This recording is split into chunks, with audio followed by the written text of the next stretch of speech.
l'activité économique est dynamique en Haute-Garonne.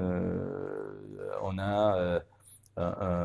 une croissance de l'activité en 2019 qui est supérieure à ce qu'on constate dans la région ou à ce qu'on constate au plan national, avec une croissance de l'ordre de 2,1%, décroissance de création d'emplois,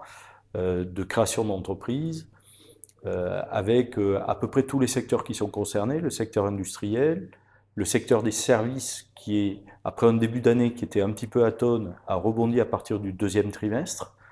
un secteur du bâtiment des travaux publics qui est en bonne santé, qui a une bonne activité sur cet exercice, et puis un point sombre un petit peu, qui est le point du commerce, et en particulier du commerce de centre-ville, qui a été très affecté tout au long de l'année par les mouvements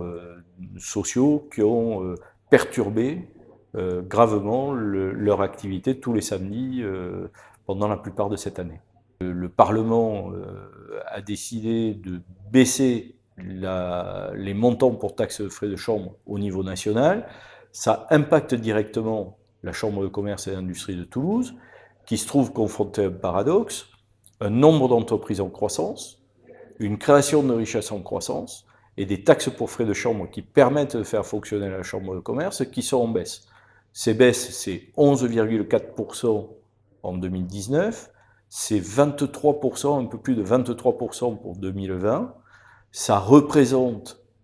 l'essentiel des ressources des chambres de commerce pour faire l'accompagnement individuel et collectif des entreprises. Donc les chambres de commerce, la nôtre en particulier, qui avait une taxe pour frais de chambre de l'ordre de 14 millions d'euros en 2012,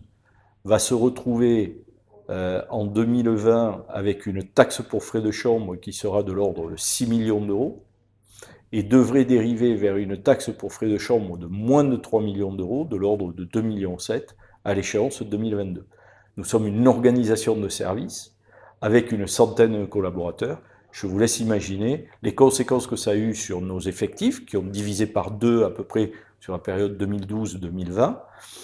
et le service qu'on délivre aux entreprises. Pendant un temps, on a pu continuer à délivrer un service aux entreprises qui était de même niveau. Et bien aujourd'hui, le nombre d'accompagnements des entreprises, le nombre d'accompagnements individuels, le nombre de visites dans les entreprises,